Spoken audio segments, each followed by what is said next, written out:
નમસ્કાર મિત્રો, આજના વિડીયોમાં આપણે ધોરણ 12 વિષય ગણિત ચેપ્ટર નંબર 6 જે વિકલિતના ઉપયોગો એની અંદર સ્વાધ્યાય નંબર 6.2 ની થિયરી એટલે કે વધતા અને ઘટતા વિધેયો કોને કહેવાય એના અંગેનો સંપૂર્ણ ખ્યાલ આપણે મેળવીશું। એટલે કે સ્વાધ્યાય નંબર 6.2 ની સંપૂર્ણ થિયરી પણ આપણે કહી શકાય એ આપણે જોવાના છીએ। તો વિડીયોને અંત સુધી જોજો એટલે તમને વધતા ઘટતા વિધેયો કોને કહેવાય, કઈ રીતે મળે એનો અડધો તો ખ્યાલ અહીંયા આવી જશે અને અડધો ખ્યાલ તમે જ્યારે દાખલા ગણશો ત્યારે ખ્યાલ આવશે। જો તમે ડાયરેક્ટ દાખલા ગણશો તો કેવું થશે કે તમને કાંઈ ખબર જ નહીં પડે કે આ ક્યારેક વધે છે ને ક્યારેક ઘટે છે, કઈ રીતે નક્કી થાય। તો જ્યારે આપણને થિયરી આવડતી હોય ત્યારે આપણને ખબર પડે કે આ ક્યાંથી આપણે લખી શકીએ કે આ વધે છે ને ક્યાંથી ઘટે છે। તો ખાસ એક આ થિયરી લેક્ચર તમે જોઈ લેજો સ્વાધ્યાય નંબર 6.2 નો અભ્યાસ કરતા પહેલાં, એટલે તમને વધારે ખ્યાલ આવશે, ગેરંટી છે મારી આની। અને આ ઉપરાંત તો મિત્રો અને ચેનલ ઉપર તમે નવા હો અને ચેનલ હજી સુધી સબસ્ક્રાઈબ ન કરી હોય તો સબસ્ક્રાઈબ કરી દેજો, એટલે તમને અમારા રોજે રોજના જે અપડેટ છે એ તમને મળતા રહે। તો વધારે સમય ન બગાડતા, કારણ કે સમય ખૂબ કિંમતી છે, વિડીયોને શરૂ કરીએ। તમને વધતા અને ઘટતા વિધેયોની તમને વાત કરું તો પહેલી જોગ માની લો કે તમને કોઈ વિધેય એફ આપેલું છે, કયું આપેલું છે વિધેય એફ, અને એનો પ્રદેશ ડી છે। શું છે એનો પ્રદેશ? ડી છે। પ્રદેશ એટલે એફની જે કિંમતો છે એ ડીમાંથી લેવામાં આવે છે। એવી બે કિંમતો છે, every x1 x2 belongs two D, એટલે બે કિંમતો x1 x2 ક્યાંથી લેવાની છે? ડીમાંથી લેવામાં આવે છે। હવે બે કિંમતો છે એટલે આમ નક્કી હશે કે આ એક આ નાની હશે મોટી હશે, આ કા મોટી હશે કે આ નાની હશે, એવું બધું ફેરફાર હશે। તો માની લો કે x1 લેસ દેન x2 છે, એટલે x2 મોટા છે। શું છે? x2 મોટા છે। હવે જ્યારે તમે આ કિંમતોને વિધેયની અંદર મૂકો છો, એટલે કે f ઓફ x1 અને f ઓફ x2 મૂકો છો, ત્યારે તમને જવાબ કંઈક આવો પ્રકારનો જો મળે, less than or equal to, એટલે કે f ઓફ x2 મોટો મળે કે બંને સમાન મળે। તો જ્યારે પણ f ઓફ x2 મોટો મળે અથવા તો સમાન મળે ત્યારે આપણે કહી શકીએ કે f એ d પરનું કેવું વિધેય છે? વધતું વિધેય છે। એટલે f એ d પરનું કેવું છે? ડી પરનું વધતું વિધેય છે એમ આપણે કહેવાય। ખ્યાલ પડ્યો આખી આ થિયરીનો કે કોઈ એફ વિધેય છે, પ્રદેશ ડી છે, every x1 x2 belongs two D, એટલે x1 અને x2 બિંદુ ક્યાંથી લેવાના છે? ડી પરથી લેવાના છે। તો હવે બિંદુ લીધા છે પણ બિંદુમાં કંઈક ઉપર નીચે હશે ને, કારણ કે સંખ્યા એક મોટી હશે એક નાની હશે, બંને સમાન હશે, એવું બધું આપણે સંભાવનાઓ લઈએ તો પહેલી સંભાવના પહેલી શક્યતા આપણે જોઈ છે કે x2 મોટો છે। તમે એને મૂકો છો વિધેયની અંદર તો આવો જવાબ મળે તો આપણે કહેવાય કે વધતું વિધેય છે। જો ખાસ થિયરી આ બધા જે સંભાવનાઓ છે ને યાદ રાખજો। બીજી શક્યતા આપણે આવી લઈએ નંબર 2 ની અંદર કે માની લો કે એફ વિધેય છે, પ્રદેશ એનો ડી છે, રેડી, બધું same to same, every x1 અને x2 belongs to R, sorry D માંથી લેવામાં આવે છે બે બિંદુઓ। હવે ઘટના એવી બની છે કે x1 છે એ x2 કરતાં માની લો કે સરખું જ છે, આ બંને શું છે? x2 મોટા જ છે। તો હવે તેને વિધિની અંદર મૂકો છો, f ઓફ x1 માં મૂકો છો અને f ઓફ x2 તમે મેળવો છો, એટલે કે મૂકો છો x2 મૂકો છો f ની અંદર, તો તમને ખાલી આવું મળે છે, લેસ ધેન મળે છે। એટલે ઓબ્વિયસલી f2 મોટો છે, એમ કમ્પલસરી કેવો છે? મોટો છે। ઇક્વલ ટુ છે, ઉપર ઇક્વલ ટુ તો ઇક્વલ ટુ નથી, કમ્પલસરી કેવો છે? મોટો છે। તો જો કમ્પલસરી મોટો જ હોય f ઓફ x2, એટલે કે x2 આમાંય મોટો છે તમે મૂકો છો તો એ વધુ જવાબ આવે છે, તો આપણે કહી શકીએ કે આ ચુસ્ત એટલે કે ફિક્સ વધતું વિધેય છે, કમ્પલસરી વધતું વિધેય છે, એટલે લખી દેવાય ચુસ્ત વધતું વિધેય છે, આ ફિક્સ। એટલે ચુસ્ત વસ્તુ વધતું ક્યારે કહેવાય, ખાલી વધતું ક્યારે કહેવાય, એ ખાસ તમે આ બે ફરક સમજી ગયા હશો। હવે ખ્યાલ આશા રાખું છું સમજી ગયા હશો। આગળ વધીએ ત્રીજી શક્યતા। હવે તમે ગ્રાફ જોવો તો ગ્રાફ તમને બતાવી દો, એક જ મિનિટ એટલે ગ્રાફ બતાવી દો। પહેલાનો ગ્રાફ આવો થશે, નંબર 1 નો ગ્રાફ। માની લો કે આ x અક્ષ, સોરી આ x અક્ષ ને આ y અક્ષ છે, રેડી, આગળ આમ લંબાવી દો તો તમે x ડેશ અને y ડેશ પણ લખી શકો છો। હવે વધતું વિધેય એટલે અહીંયાથી કોઈ વધતી કિંમત હશે, આને વધતું વિધેય કહેવાય, હંમેશા કેવું વિધેય કહેવાય? વધતું વિધેય। ચુસ્ત વધતું કોને કહેવાય? આપણે બીજું જે લખ્યું વિધાન એનો મારે ગ્રાફ મેળવવો હોય તો એનો ગ્રાફ આ રીતે આપણે મેળવી શકીએ કે ફિક્સ આ રીતે વધતું વિધેય છે, કેવું છે? સતત વધે જાય છે, આને વધતું કહેવાય। જો પણ અહીંયા થોડું ઘટી જાય છે, ગ્રાફ ઘટતો ઘટી જાય છે, જો મતલબમાં વધે તો છે જ ઓબ્વિયસલી, પરંતુ ફિક્સ રીતે નથી વધતો, આ ફિક્સ રીતે એક જ લાઇનમાં સીધો જ ઉપર જાય છે, તો આને ચુસ્ત વધતું વિધેય કહેવાય. એટલે કે એક જ ધારો અચળ રીતે વધે જાય છે. આ બંનેના ગ્રાફ થઈ ગયા, વધતું અને ચુસ્ત વધતુંના ગ્રાફ થઈ ગયા. હવે ત્રીજી શક્યતા આપણે એવી લઈએ, થર્ડ શક્યતા, કે માની લો કે કોઈ વિધેય f છે અને એનો પ્રદેશ એ d છે. ઠીક છે. એવરી x1 અને x2 બિલોંગ્સ ટુ d, એટલે x1 અને x2 બિંદુ d માંથી લેવાના છે કમ્પલસરી.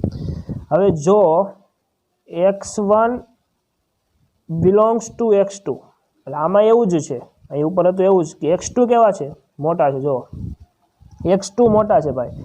અને હવે આગળ આપણે લખીએ કે જો તમે એને f ની અંદર મૂકો, તો મૂકી દઈએ પહેલાં આપણે, કે મૂકી દીધા અહીંયા, અને f ઓફ x2 મૂકી દીધા. હાલો, હવે જો તમને આવું મળે, અહીંયા તમને કીધું કે x2 મોટા છે, પરંતુ તમે જ્યારે વિધેયની અંદર મૂક્યા ત્યારે f ઓફ x1 નો જવાબ મોટો મેળો કા સરખો મેળો, બંનેનો શક્યતા એવી છે. કેવો મેળો?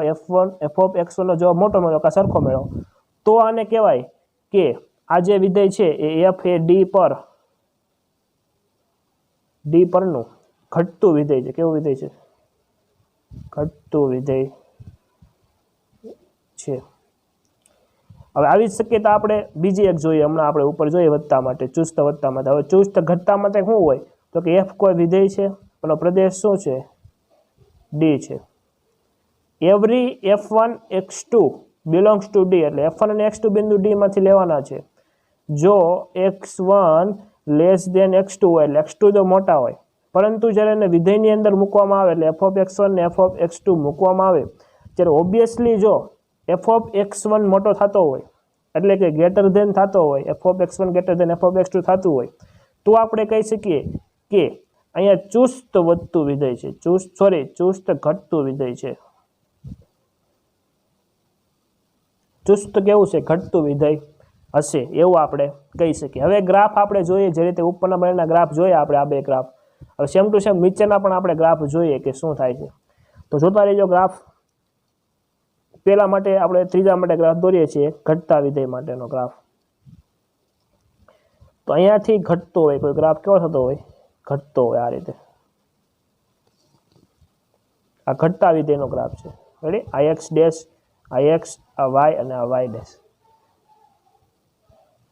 ત્યારબાદ આપણે ચુસ્ત ઘટતા વિધેયનો ગ્રાફ દોરવો હોય તો આ y ડેશ, આ x ડેશ અને x તો ચુસ્ત રીતે ઘટે છે, એનો મતલબ કે ડાયરેક્ટ સીધો આ જ રીતે ઘટે છે. આમ આપણે કહી શકીએ આ ગ્રાફ ચુસ્ત ઘટતા માટેનો છે, અને ખાલી ઘટતું વિધેય હોય તો આ ખાલી ઘટતા વિધેયનો ગ્રાફ છે. હવે ઘણીવાર શક્યતા એવી બનતી હોય, આ ચાર શક્યતા આપણે જોઈ કે વધતું, ચુસ્ત વધતું, ઘટતું અને ચુસ્ત ઘટતું આપણે જોયું. હવે ઘણીવાર એવી ઘટના બને કે, કેવી ઘટના બને તમને કહું. આ રીતે ગ્રાફ તમને આપેલો હોય, ત્યારે તમે શું કહી શકો? તમે થોડુંક વિચારજો, પછી હું તમને હમણાં કહું જ કે શું થાય છે. આ રીતે આ y છે, આ y ડેશ છે, આ x ડેશ અને x છે. ઠીક છે?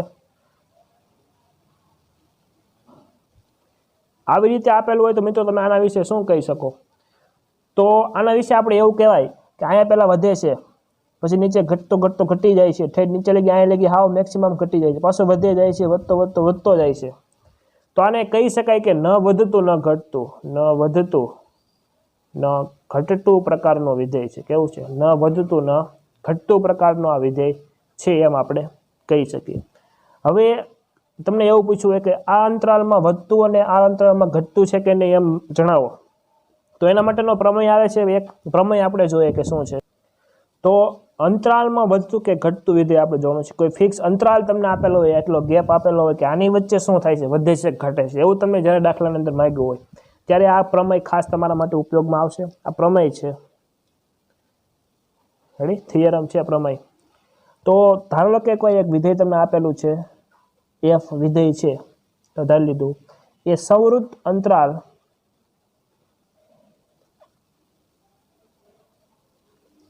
ક્લોઝ બ્રેકેટ a અને b, સંવૃત્ત અંતરાલ જ કહેવાય ને, ક્લોઝ બ્રેકેટમાં હોય, પર સતત છે, અને વિવૃત અંતરાલ એટલે શું થાય? ઓપન બ્રેકેટમાં a અને b માં વિકલનીય છે. રેડી? સતત અને વિકલનીયતા આપણે ચેપ્ટર નંબર 5 ની અંદર ભણી ગયા. સતત ક્યારે કહેવાય, વિકલનીય ક્યારે કહેવાય, એવો આપણે ભણી ગયા. રેડી? એનો પણ થિયરી લેક્ચર છે, તમે જોઈ શકો છો. ઓબ્વિયસલી બધું તમે માહિતી ખ્યાલ પડી જશે. વધારે અમારે જ પડતા કારણ કે વિડીયો લાંબો થઈ શકે છે, એટલા માટે આપણે પાસે ટાઈમ નથી. હવે આ એફ વિધેય છે એ એ બી પર સતત છે અને એ બી ક્લોઝ બ્રેકેટ ઓપન બ્રેકેટ ઉપર શું છે, વિકલનીય છે.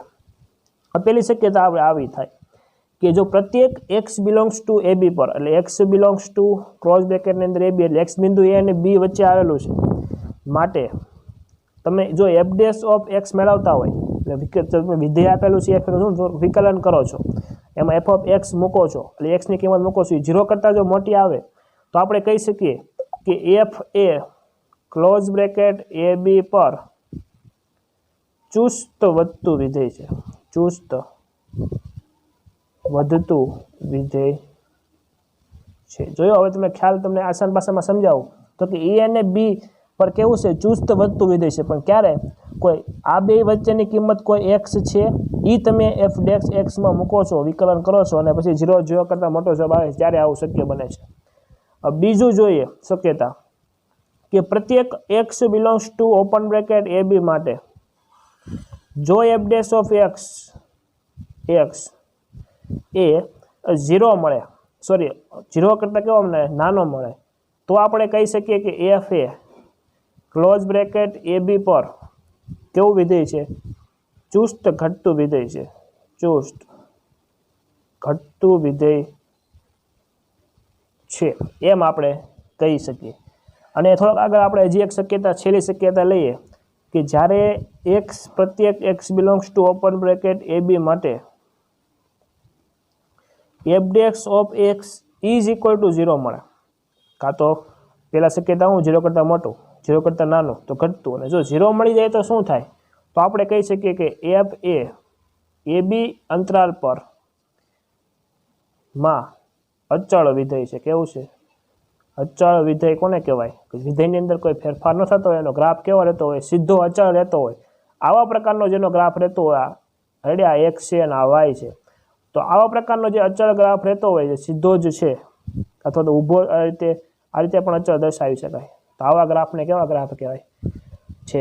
અચળ વિધેયના ગ્રાફ કહેવામાં આવે છે. તો આપણે એ થિયરી જે છે એ પૂર્ણ થાય છે. આશા રાખું છું ખ્યાલ આવી ગયો હશે આ બધી જ થિયરીમાં. વધારે જો ખ્યાલ મેળવવો હોય તો તમારે દાખલાનો અભ્યાસ કરવો પડશે મારી સાથે જ. એને જોવા માટે તમે નીચે પ્લેલિસ્ટની લિંક પણ આપેલી છે, પ્લેલિસ્ટમાંથી પણ તમે જોઈ શકો છો. બધા જ ધોરણ 12ના દાખલાઓનું એક તમને પ્લેલિસ્ટમાં તમને બધું જ મળી રહેશે, આખા ચોપડીનું સોલ્યુશન મળી રહેશે.